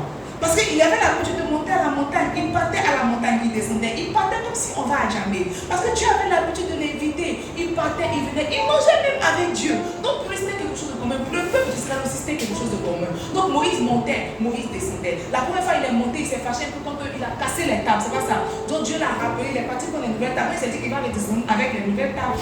Normalement, pour leur dire, sauf que cette fois-ci, il ne savait pas. Il ne savait pas que son visage avait rayonné. Il ne savait pas que son visage brillait. Pourquoi? Parce qu'il avait vu l'Éternel. Ça veut dire que depuis le buisson ardent, c'est en Exode 34 que Moïse a vu Dieu. Il y a eu des manifestations. Il y a eu beaucoup de témoignages, il y a eu beaucoup de choses. C'est en Exode 34, quand Dieu est passé, qu'il a vu son dos, qu'il a commencé à proclamer qu'il est lui éternel, que Moïse a parlé vraiment avec Dieu, que son visage a commencé à changer. C'est là que Moïse a vu Dieu. Je suis en train de te dire qu'au fait, quand on est en train de dire Seigneur, augmente-nous la soif même c'est un voyage. Voir Dieu là, c'est un voyage. C'est pas quelque chose qui commence le lundi et qui s'achève le dimanche. Comme on est en train peut-être de jeûner 70 jours. Seigneur, je veux te voir. Au 70e jour, Seigneur. Oh, je t'ai pas vu, je m'en vais, tu te décourages. Mes amis, ajoute encore 100 autres jours. Parce que c'est un voyage. La Bible dit qu'il est monté. Il n'a pas mangé 40 jours, 40 nuits. Il n'a pas bu d'eau. Il n'a pas bu d'eau. C'est-à-dire qu'il a multiplié les rencontres. Il a multiplié les rencontres. Une rencontre ne peut pas te permettre de voir Dieu comme tu veux le voir. Un jeûne dans l'année, depuis janvier, on a fait 21 jours, on a fait nos 15 jours là. Si tu as 3 ajoutés, c'est peut-être 1. Et tu veux voir Dieu. Il a multiplié les rencontres. Il ne savait pas quand ça allait arriver. Mais il s'est dit que tant que je me tiens sur la montagne, quelque chose peut se passer. Tant que tu es sur la montagne, mes amis, quelque chose peut se passer. Quelque chose peut se passer. Tu ne sais pas quand, mais tu sais que forcément, si tu es avec Dieu, quelque chose peut se passer. L'apôtre Paul nous a dit que nous tous qui le visage découvert, contemplons la gloire de Dieu, nous sommes transformés en la même image. Cette fois-ci, Moïse a vraiment pris l'image de Dieu. Il dit nous sommes transformés. Ça veut dire que c'est un processus. Actuellement, tu es en train de contempler Dieu. Tu prends une petite facette de Dieu. Une petite facette. C'est comme un puzzle. Chaque fois que tu es dans la présence de Dieu, tu prends un peu. Chaque fois que tu es dans la présence de Dieu, tu prends un peu. Le temps que tu te rends compte, le puzzle est complet. Ton visage commence à briller. Ton visage commence à briller. Ce que je suis en train de te dire, c'est que la soif là, c'est pas l'histoire d'une semaine. La soif n'est pas l'histoire de 2 semaines. La soif n'est pas l'histoire d'un mois. Hier, j'étais dans la présence de Dieu, me disait qu'en réalité, la soif là, c'est la quête de toute une vie. Peut-être que c'est le mois d'octobre, on va parler de soif, mais la soif même, c'est la quête de toute une vie. Il m'a dit, si quelqu'un n'a pas soif, il ne peut pas avoir de la longévité dans le ministère. Parce que c'est la soif qui te permet de courir après, de courir dans le ministère. C'est pas la prière, c'est la soif, c'est la soif, c'est la soif. Aujourd'hui, toute ma journée, j'ai regardé les interviews de Benny Hinn. Et il était assis et il parlait de Dieu. Benny Hinn dit que la dernière fois, il était en train de prier, puis il a dit à Dieu, mais attends, depuis que j'ai fait le ministère là, je n'ai pas encore goûté l'Afrique. Et puis Dieu lui a dit, mais si tu me demandes l'Afrique, je vais te donner l'Afrique. Et puis il a dit, mais donne-moi l'Afrique. Il dit, dès qu'il est sorti, il a reçu plus de 10 appels de pays africains qui disent qu'il n'a qu'à venir en Afrique pour commencer à prêcher. Et puis il dit, donc il dit qu'il est revenu dans la présence. Il lui a dit, mais pourquoi quand il était jeune, là, tu ne m'as pas donné, tu m'as 70 ans, c'est maintenant 10 pays africains pour m'inviter. Ce n'est pas 10 pays où il y a la neige, 10 pays africains pour m'inviter. Et puis Dieu lui a dit, si je te donnais ça quand j'étais enfant, tu allais gaspiller la grâce. Que c'est maintenant que c'est bon pour toi. À 70 ans, actuellement il est au Zimbabwe, il parcourt les pays africains. Ça à 70 ans. Et quand j'étais couché dans la présence de Dieu, je disais à Dieu que j'ai hâte de voir ce que tu vas faire avec moi à 70 ans. J'ai hâte. Ça veut dire que si je compte bien ma vie, il y a encore 40 années de ministère. J'ai hâte de voir ce que tu vas faire avec moi en 40 ans. En 40 ans. Peut-être qu'en 40 ans, je vais pleurer un peu. Peut-être que je vais perdre. Peut-être que je vais gagner. Peut-être qu'au fur et à mesure, tu t'assois. En fait, quand il s'assoit pour parler, tu sens que sa vie est remplie. Il a tout expérimenté avec Dieu. Il était jeune, même quand il a écrit Bonjour Saint-Esprit. Vous pensez que Bonjour Saint-Esprit, c'est sa dernière expérience? Non. Il a eu des expériences extraordinaires. La dernière fois, il disait comme ça que maintenant, ce que Dieu lui a demandé, c'est de lire les Écritures. Que chaque fois qu'il parle, il dit 4 fois. 3 fois.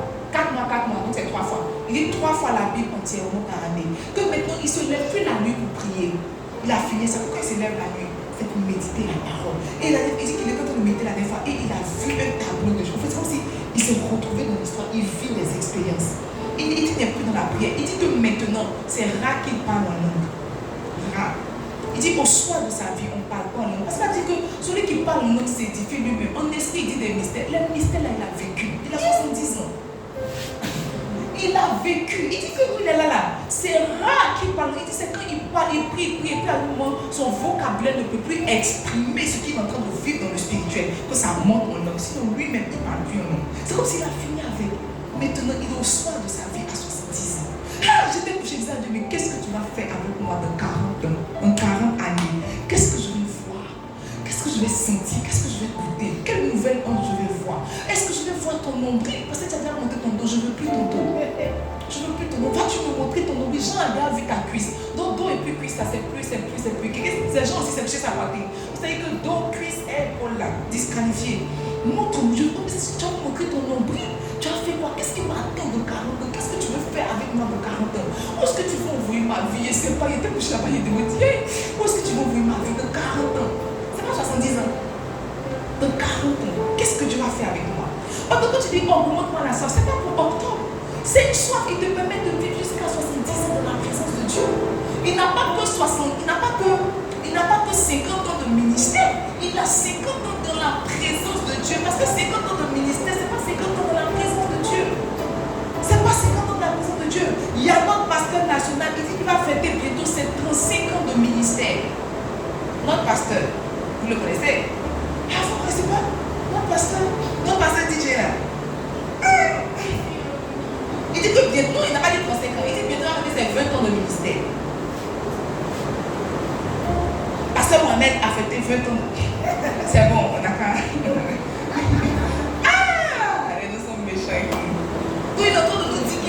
génération de pasteur Mohamed. 20 ans de ministère et puis 20 ans dans la présence de Dieu. Mes amis, c'est pas pareil. Quand Béni il est en train de te parler, il faut t'asseoir, il faut mettre tes écouteurs pour écouter. Parce que tu vois, il a 50 ans dans la place, 50 ans d'amitié avec Dieu. 50 ans d'amitié avec Dieu. 50 ans d'amitié. Toi, tu chutes un peu, tu te relèves, tu chutes un peu, tu te relèves, tu chutes un peu, trop d'amitié même. On ne sait plus où ça s'est arrêté, si ça a recommencé, on ne sait pas. 50 ans d'amitié avec Dieu, 50 années. Et puis il est toujours là. Toujours là. Moïse est descendu de la montagne. Il ne savait pas que son visage rayonnait. Parce qu'il avait parlé avec l'Éternel. Ah, mes amis. Moïse a vu Dieu. Moïse a vu Dieu. Mes amis, quand on est en train de dire, Seigneur, augmente-nous la soif. Notre quête finale, c'est de voir Dieu. On veut arriver au stade de nos vies où quand nous rentrons dans la présence de Dieu, nous ressortons avec Dieu. Actuellement, nous rentrons dans la présence de Dieu, nous ressortons avec des sujets de prière. Souvent aussi, on reçoit avec quelques exaucements. Souvent aussi, on reçoit avec quelques manifestations. Mais en fait, quand on dit augmente-nous la soif, là, on demande plus de soif pour pouvoir atteindre le niveau que Moïse a atteint. Parce qu'il nous a montré qu'un homme mortel peut rentrer dans la présence de Dieu et puis capter tout le visage de Dieu sorti et puis venir montrer. La Bible dit qu'il ne savait pas et que quand il sortait, il y a la suite, donc on la suite, pardon. Pendant qu'il priait, l'aspect de son... Non, qu'est-ce qu'elle fait? C'est Luc que tu m'as donné, je ne parle pas de Luc. Moïse descendit de la montagne de Sinaï, ayant les deux tables, la suite, pardon, 30. Aaron et tous les enfants d'Israël regardaient Moïse, et voici, la peau de son visage rayonnait, et ils craignaient de s'approcher de lui. Verset 31. Moïse les appela. Aaron et tous les principaux de l'assemblée vinrent auprès de lui, et il leur parla. Après cela, tous les enfants d'Israël s'approchèrent, et il leur donna tous les ordres qu'il avait reçus de l'Éternel sur la montagne de Sinaï. Lorsque Moïse eut achevé de leur parler, il mit un voile sur son visage. Ah non? Quand Moïse entrait devant l'Éternel pour lui parler, il ôtait le voile jusqu'à ce qu'il sortît. Et quand il sortait, il disait aux enfants d'Israël ce qui lui avait été ordonné. Moïse était arrivé à un niveau de sa vie où c'est comme si c'est la présence de Dieu qui était devenue son environnement naturel. Quand il rentrait dans la présence de Dieu, il découvrait son visage. Parce que son visage brisé, ça ne dérangeait pas Dieu. Parce qu'il avait pris maintenant la nature de Dieu. Mais quand il sortait de la présence de Dieu, le peuple demandait à ce qu'il mette un voile. Parce que c'était maintenant le visage, c'était maintenant l'éclat de Dieu. Je me suis rendu compte que les hommes de Dieu que nous sommes en train d'aduler aujourd'hui, là, en réalité, on les regarde, ils attirent beaucoup de monde. Pourquoi? Parce qu'ils ont pris le visage de Dieu. C'est le visage de Dieu qui fait que tu as dit aux gens, venez vous rassembler, et puis se rassembler au stade. Si ce n'est pas le visage de Dieu, c'est quoi? C'est pas comme Pasteur Mohamed lance un rassemblement au stade Félix ou Fouille Boigny. Et puis le stade, ce n'est pas les églises façonnées, c'est les églises du Grand Abidjan qui se rassemblent. Quand ils viennent s'arrêter, ils ne viennent pas regarder le visage du pasteur Mohamed. Il y a quelque chose qui nuit sur son visage, qui fait que ça les attire. Donc quand tu entends dire Seigneur, augmente-moi la soif, Seigneur, tu entends dire que je veux avoir une soif qui me permette d'arriver à la dimension où je prends de toi et que j'attire le maximum de personnes à toi. Que j'attire le maximum de personnes à toi. Moïse était maintenant devenu comme Dieu. La Bible dit que quand Jésus était en train de prier, l'aspect de son corps changea. La Bible dit qu'il commençait à prier. Ça veut dire que briller là, briller, c'est l'image naturelle de Dieu. Louir, c'est le visage naturel, c'est l'aspect naturel de Dieu. C'est pour ça qu'il s'appelle la lumière. C'est pour ça qu'il s'appelle la lumière. Il est la lumière. Parce que tout en lui est lumière. Quand Jésus allait entrer dans sa dimension spirituelle, il a tellement prié que son corps a commencé à prier. Ça a attiré Élie et Moïse. Donc ce que Moïse a vu sur la montagne, c'était vraiment Dieu. C'était vraiment Dieu. Quand nous disons Seigneur, augmente-nous la soif, nous voulons atteindre ce niveau. Moi je ne veux pas juste prier pour dire que sortez, attrapez-les. Vous allez me les attraper. C'est pas ça là, c'est pas ça le but d'une vie. Quand on demande la soif, on n'a pas besoin de soif pour l'onction. L'onction là, tu pries un peu, tu te concentres un peu, on t'impacte un peu. Tu as l'onction, tu peux commencer à conquérir les nations. Mais atteindre ce niveau-là, ça demande une grande soif. Une très grande soif. Parce que c'est beaucoup de patience. Beaucoup de patience. On lit ça comme ça, c'est quelques versets. Vous voyez, entre la rencontre à, comment on appelle ça, au buisson ardent, et puis là, il y a eu pratiquement 80 années. 80 années. C'est la quête d'une vie. C'est la quête d'une vie. C'est la quête d'une vie. C'est la quête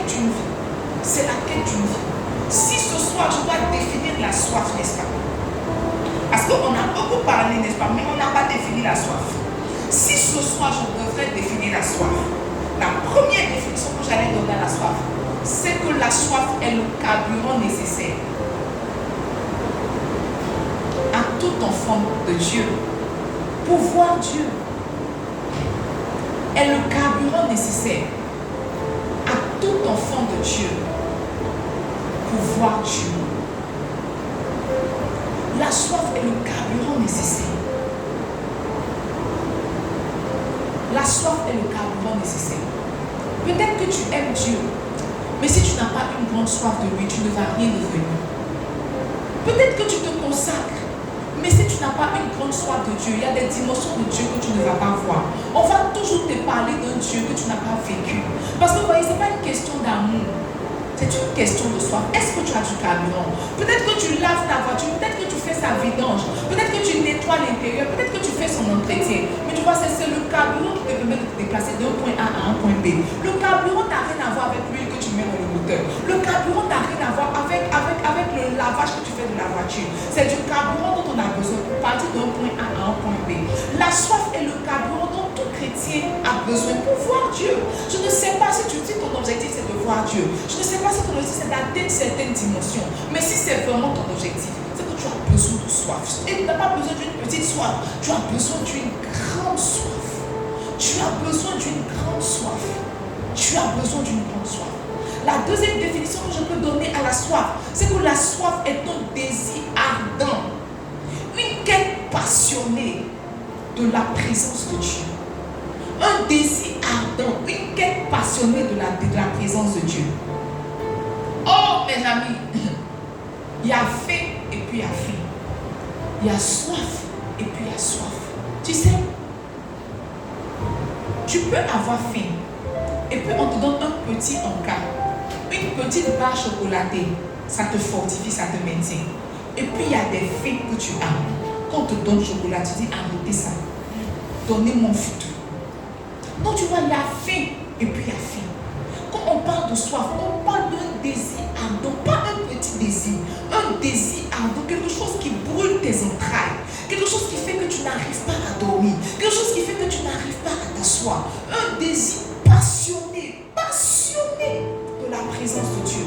David dit, je suis dans la joie quand on me dit, allons à la maison de l'Éternel. Toute la passion de David, c'était de se trouver dans la présence de Dieu. Il était tellement habitué à la présence de Dieu que quand il a mangé le pain de proposition, ça n'a pas été un péché pour lui parce que c'était devenu son environnement naturel.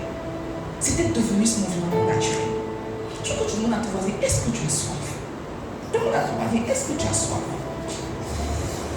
Il faut lui demander, est-ce que tu as soif? Mais est-ce que tu as soif?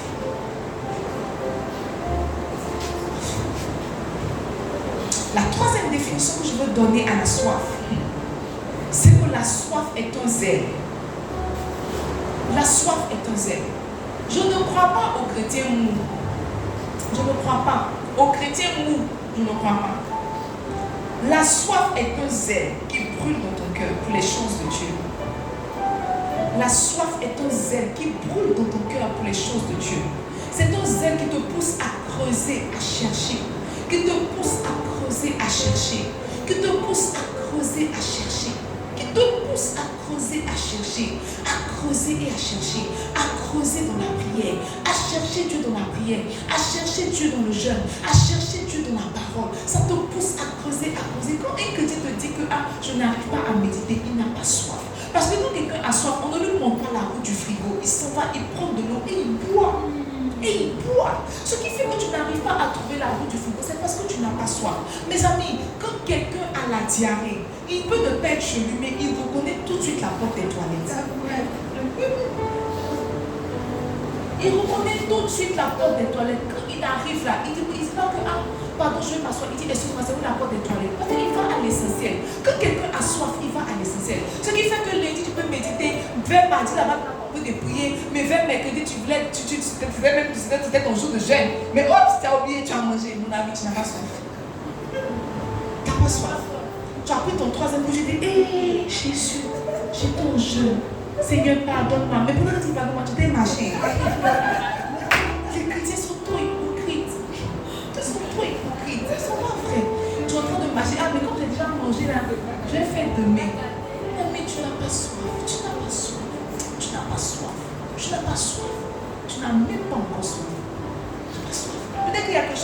ventre, mais ce n'est pas la soif. Parce que quand ton ventre tourne, ce n'est pas toujours la faim. Il y a peut-être une indigestion. Ce n'est pas la soif. Quand quelqu'un a soif, les fils de Corée ont pris quelle image? Ils disent quoi? Ils disent comme une biche soupire après des courants d'eau. Ainsi, mon âme a soif de toi. Les biches là, les biches sont des animaux. Sont des animaux.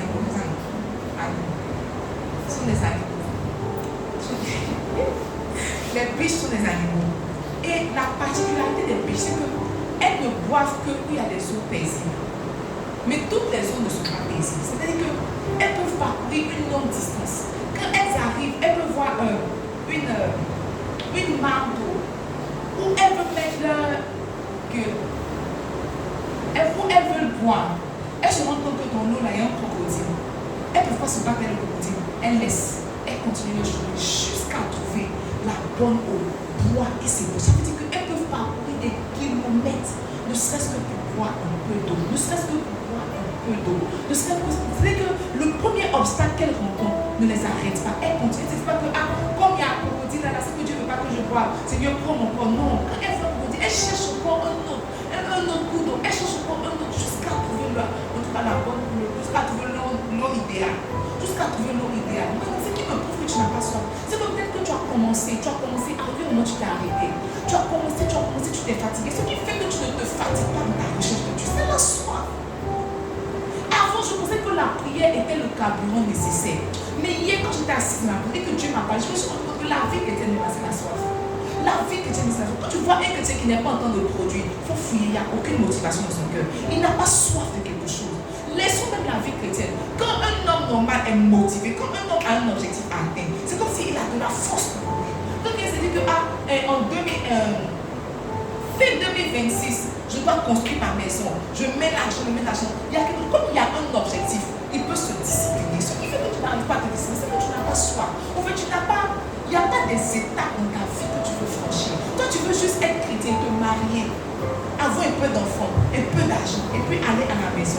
C'est ça ta vie, c'est ce qui fait que tu n'as pas soif. Donc tu vois, pour ça là, on n'a pas besoin de méditer. Pour ça, on n'a pas besoin de prier. Pour ça, on n'a pas besoin de dire à Dieu, je veux voir ta face. Ça, tu n'en as pas besoin. Ce qui fait que quelqu'un dit que Seigneur, je veux voir ta face. Ce qui fait que quelqu'un va voir le buisson se consumer, et puis va se détruire. Ce qui fait que quelqu'un va manger avec Dieu, mais il va vouloir plus de Dieu. C'est une soif. Il y a quelque chose dans ses entrailles. Il y a quelque chose dans son cœur qui se dit que non, c'est qu'ils sont arrivés là. C'est pas tout. C'est pas tout ce qu'il y a à voir de Dieu. C'est pas tout. Mes amis, la soif est nécessaire. Quand on prie, Seigneur, augmente la soif. En réalité, on est en train de prier la bonne prière. Et je crois que toutes nos prières devaient nous pousser à dire, Seigneur, augmente la soif. Augmente la soif. J'ai besoin de soif pour prier. Ce qui fait même que quelqu'un tue dans la présence de Dieu, c'est la soif. Sinon, pour expliquer tes problèmes à Dieu, là, c'est 30 minutes. Parce que avant que la parole ne soit sur mes lèvres, tu la connais. Donc, c'est pas comme si quand tu as prié, tu as dit à Dieu que tu es malheureuse, que ton mari te bat, que vous avez faim. Dieu sait déjà. Donc, tu vois, ce qui fait que quelqu'un peut rester dans la présence de Dieu 12 heures. 12 heures. C'est la soif. Il y a quelque chose qu'il veut voir. Il y a quelque chose qu'il veut voir. Sinon, si quelqu'un n'a pas d'objectif, il ne peut pas prier 12 heures. Si quelqu'un n'a pas de motivation, il ne peut pas prier 12 heures. Si quelqu'un n'a pas de motivation, il ne peut pas jeûner 70 jours. Peut-être que vous avez commencé à jeûner pour me suivre. Moi, il y a une motivation. Je ne sais pas si vous avez des motivations. Sinon, quand on va finir jeûner là, vous avez maigri, c'est fini.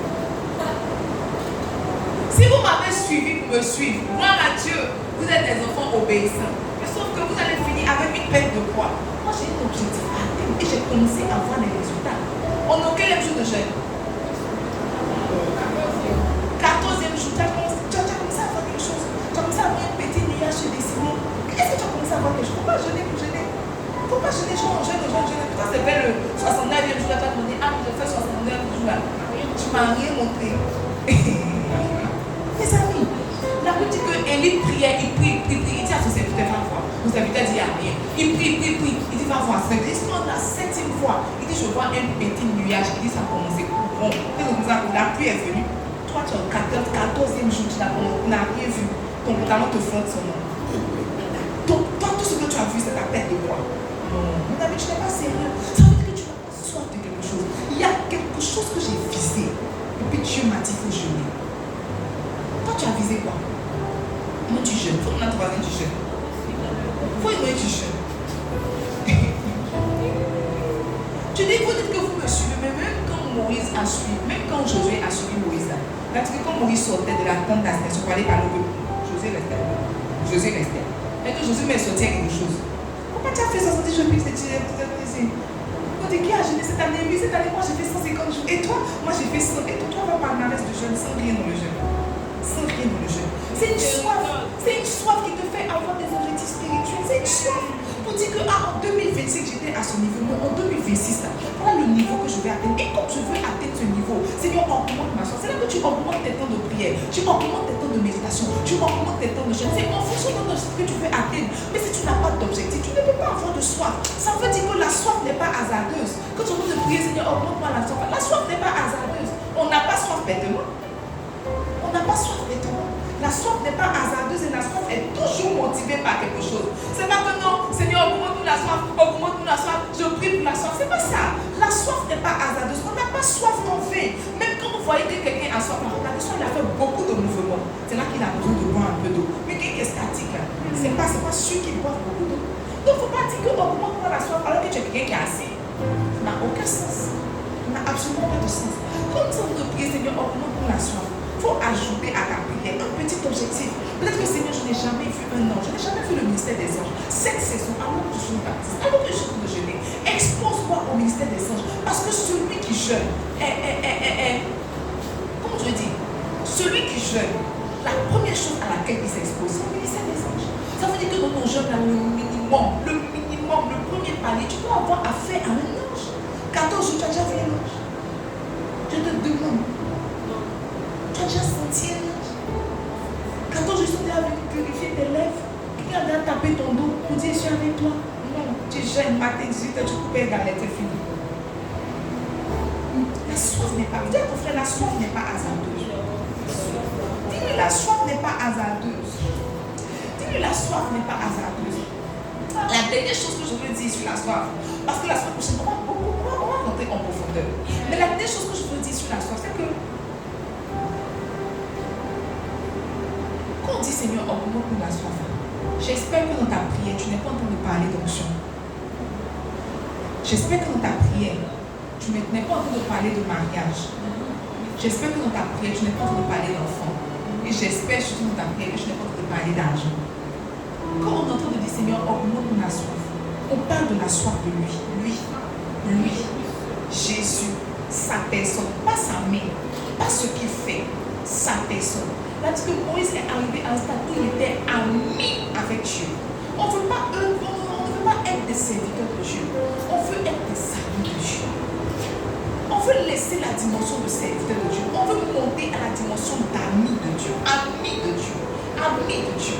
Quand on dit augmente la soif, c'est la soif de toi. Pas de ce que tu peux faire. Parce que naturellement, si tu es ami avec Dieu, les attributs de Dieu vont t'accompagner. Pas de ce que tu peux faire. La soif de toi, juste être avec Jésus. Juste être à pas l'onction. Pas Jésus augmente mes temps de prière. Pas Jésus aide-moi à jeûner sans avoir le ventre. Pas ça. Juste être avec Dieu. Je veux arriver au stade de ma vie où je viens dans ta présence, que je suis avec toi. Je ne suis pas en train de te demander, je suis juste avec toi. Je veux juste être avec toi. Juste être avec toi. Juste être. Il dit une chose que je désire ardemment. Pas que je désire un peu. Quand David disait qu'il désirait ardemment, il était en train d'être poursuivi par son fils. Son fils avait pris le trône. Il pouvait prier pour dire Seigneur, tu m'as promis le trône, tu m'as promis la royauté, tu m'as promis toutes ces choses. C'est pas pour ça qu'il priait. Alors qu'il était en cavale, alors que sa vie était sens dessus, sens dessous. David ne s'est pas assis pour dire Seigneur, interviens. Dieu de mes batailles intervient. Comme tu m'as délivré de Goliath, délivre-moi encore de mon fils. C'est pas pour ça qu'il priait. Malgré qu'il était en cavale, il dit une chose que je désire ardemment. Moi, je veux habiter dans la maison. Pour être avec qui? Pour être avec Dieu. Je veux juste le contempler. Je veux juste admirer sa beauté. Je veux juste être avec lui. Je veux juste être avec lui. Pas demander quelque chose. Je ne veux pas la royauté. Je ne veux pas toutes ces choses-là. Ce que je veux, c'est Dieu. J'espère que ta quête, pendant que tu pries, c'est Dieu. Si ce n'est pas Dieu, il faut arrêter. Il faut arrêter. Va chercher ta vie dans le monde. Si Dieu n'est pas ta quête. Son 27, il dit, je demande une chose que je désire ardemment. Pas que je désire petit, que je désire ardemment. Il dit, je voudrais habiter toute ma vie dans la maison de l'Éternel pour contempler la magnificence de l'Éternel et pour admirer son temps. C'était son désir le plus ardent. Toi, c'est quoi ton désir le plus ardent? Te marier?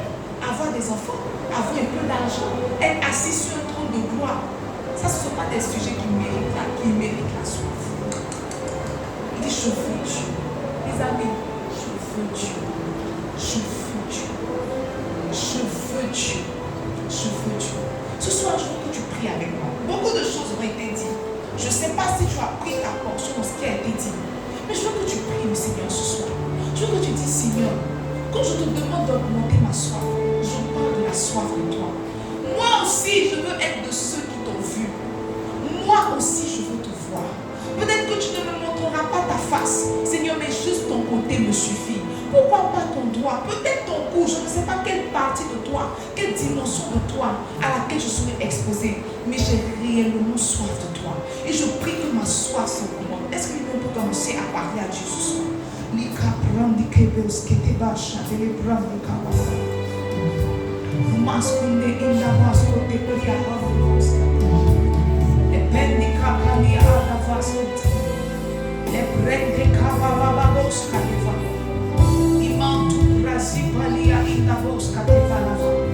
Est-ce que quelqu'un qui a soif de Dieu peut lui parler ce soir?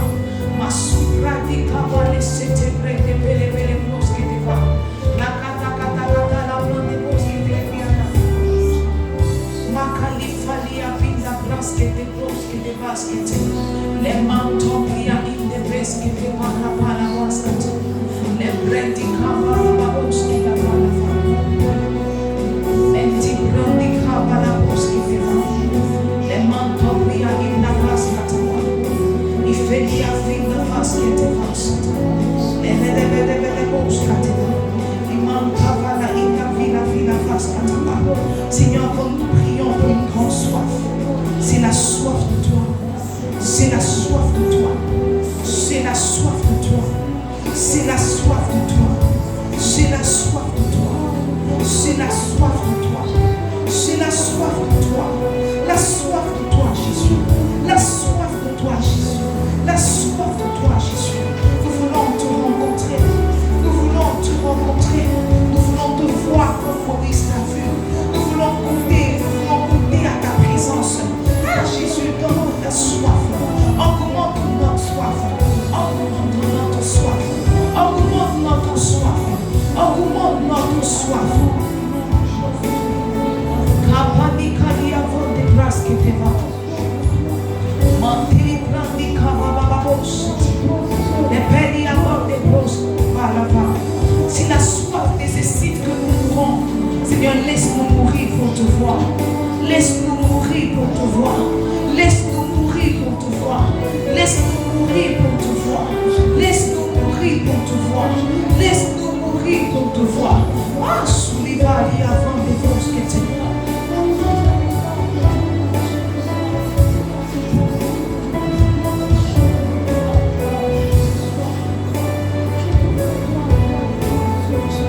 Seigneur, nous voulons prier ce soir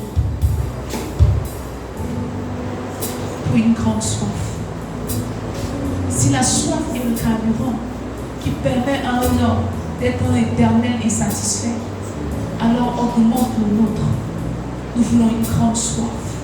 Que nous ne soyons pas de ceux qui s'ennuient dans ta présence, de ceux qui s'ennuient dans la prière, de ceux qui s'ennuient dans le jeûne, de ceux qui s'ennuient dans la méditation. Au contraire, donne-nous une grande soif, de sorte à ce que Seigneur, ces activités-là nous rapprochent plus de toi. Alors que nous serons en train de méditer, donne-nous de prendre une pièce de ton puzzle. Alors que nous serons en train de prier, laisse-nous prendre une pièce de ton puzzle, de sorte à ce qu'au fil, Seigneur, nous puissions te ressembler, nous puissions te voir toi tel que tu es. Merci Saint-Esprit pour ta grâce. Merci parce que tu suscites dans nos cœurs une grande soif. Dans le nom de Jésus-Christ de Nazareth, nous avons prié. Nous disons Amen. Alléluia.